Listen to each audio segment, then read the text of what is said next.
அனைத்து தமிழர்களுக்கும் தமிழின உறவுகளுக்கும் வணக்கம்.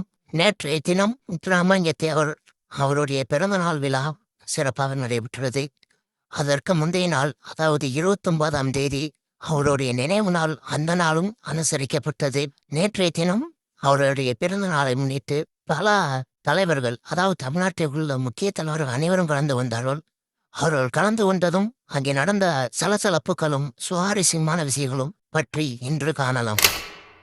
தமிழ்நாடு முதலமைச்சர் மு.க.ஸ்டாலின் அவர்களும் அவர்களுடைய தங்கை கனிமொழி அவர்களும் மற்ற நிர்வாகிகளுடன் சேர்ந்து முத்துராமலிங்கத்தேவர் அவருடைய நினைவிடத்தில் அவருக்கு மரியாதை செலுத்தப்பட்டது.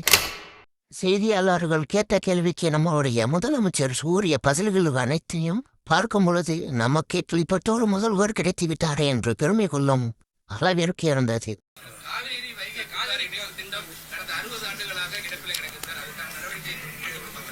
இப்போ நம்ம ஆட்சிக்கு வந்த பிறகு அந்த பணிகளை துரிதப்படுத்தி தற்போது 40% வரை நிலயிருப்பு பணிகள் எல்லாம் முடிஞ்சிருக்கு. தொடர்ந்து அந்த பணியை விரைவில் முடிப்பதற்கான முயற்சியில் ஈடுபட்டிருக்கோம். அந்த பணியை விரைவில் முடிப்பதற்கான முயற்சியில் ஈடுபட்டிருக்கோம்.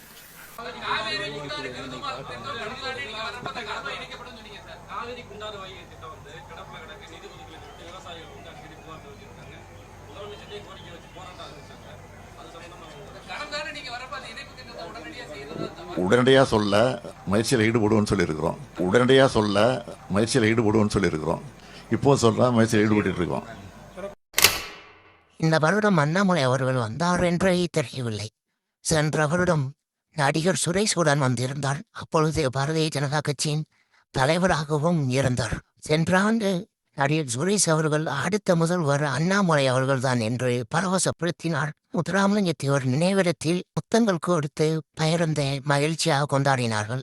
ஆனால் இந்த ஆண்டு அண்ணாமலையின் பதவி பறிக்கப்பட்டது. நடிகர் சுரேஷ் அவர்களுக்கும் கட்சியிலிருந்து பதவி பறிக்கப்பட்டது.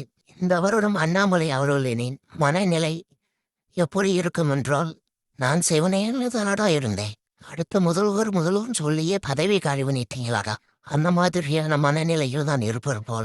அண்ணாமலையிடம் இருந்த பதவியானது தற்போது முத்துராமலிங்கத்தேவர் அவருடைய சாதியான மரவர் சாதியில் இருக்கும் நயினார் நாகேந்திரன் அவரிடம் பாரதிய ஜனதா கட்சி தமிழ்நாடு தலைவர் பதவியானது கொடுக்கப்பட்டுள்ளது. அவரும் கலந்து கொண்ட இந்த ஆண்டு முத்துராமலிங்கத்தேவர் நினைவிடத்தில் மரியாதை செலுத்தினார்.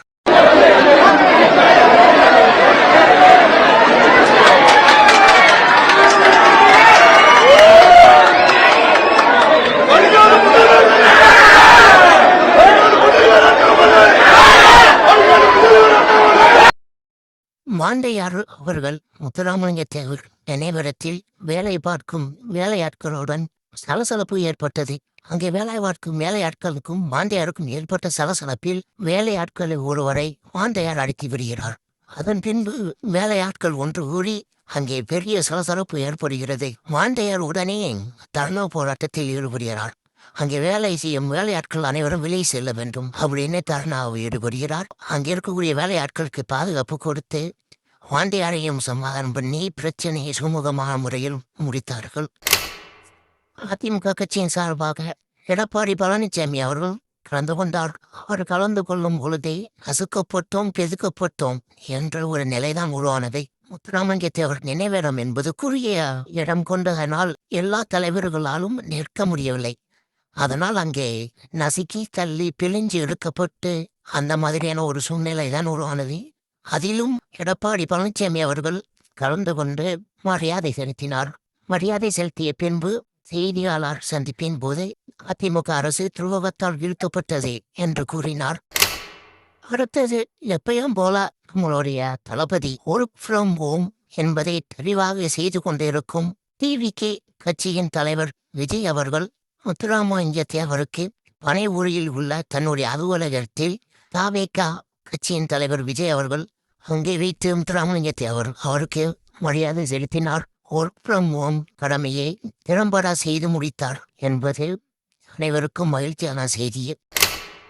முத்துராமலிங்கத்தேவர் நினைவிடத்தில் சீமான் மற்றும் பெரிய சீமான் இருவரும் ஒன்றாக சந்தித்து தங்களுடைய மகிழ்ச்சியை வெளிப்படுத்தி கொண்டார்கள். அது யார் பெரிய சீமான் என்றால் நம்மளுடைய சீமானுக்கெல்லாம் சீமான் வைகோ அவர்கள்தான்.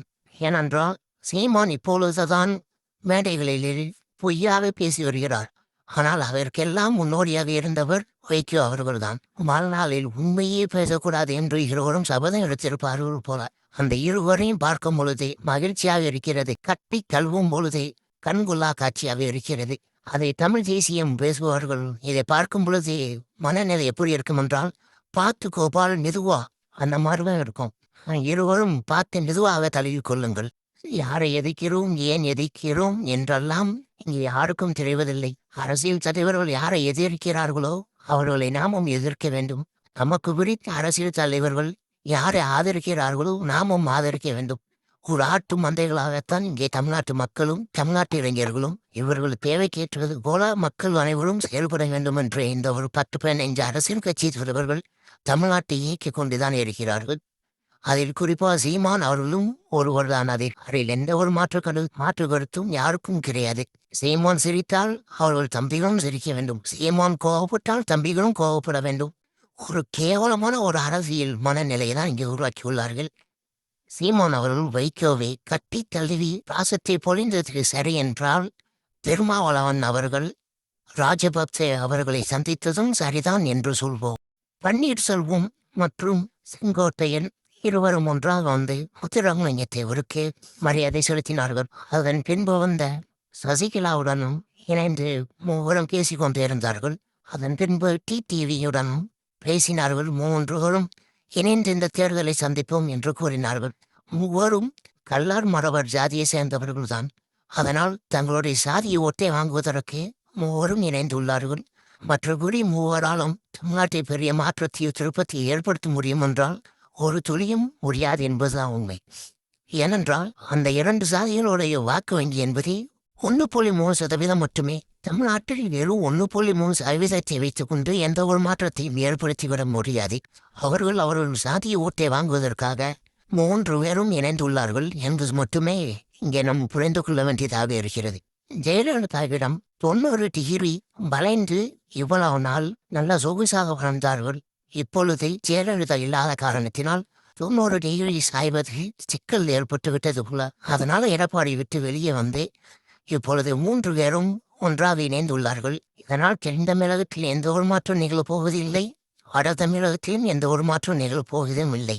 ஏனென்றால் இது ஒரு 2 சாதியை ஊட்டு வாங்குவதற்காக மட்டுமே. ஒரு சாதி தலைவர்களாக மாறியுள்ள பன்னீர்செல்வம், செங்கோட்டையன், டிடிவி தினகரன் என்றுதான் நம்ம புரிந்து கொள்ள வேண்டும். முத்துராமலிங்கத்தேவர் அவருடைய சாதியினரான மரவ சாதி மக்கள் வந்து முத்துராமலிங்கத்தேவர் பிறந்த நாளை அன்று அவருக்கு மரியாதை செலுத்த தவசியக்குறிச்சியில் உள்ள அவர் நினைவிடத்திற்கு வந்தார்கள். அப்படி வரும் பொழுது அந்த மக்கள் வருவதை பார்க்கும் பொழுது டவுசர் நிற்காமலையும் கையில் டவுசர் மேல தூக்கி கொண்டு கத்தி கொண்டு வாகனங்கள் மேலே ஏறிக்கொண்டு கூச்சலிட்டு கொண்டு ஒரு நாள் கூத்து என்பதை போல அதான் இருந்தது. அந்த ஒட்டுமொத்த அரசியல் தலைவர்கள் வருகைக்கு பின்பு அங்கே வந்து ஒரு கூத்தடிக்கும் நிகழ்வாகத்தான் பார்த்து முடிந்தது. வாகனங்கள் மேலே ஏறிக்கொண்டும் காவல்துறைக்கு கட்டுப்படாமலும் சட்ட ஒழுங்கை பற்றி மதிக்காமலும் துளியும் மரியாதை இல்லாத ஒரு நபர்கள் போலவே நடந்து கொண்டார்கள். முத்துராமலிங்கத்தேவருக்கு உரிய மரியாதையை இங்கே வழங்க வேண்டும். நன்றி, வணக்கம்.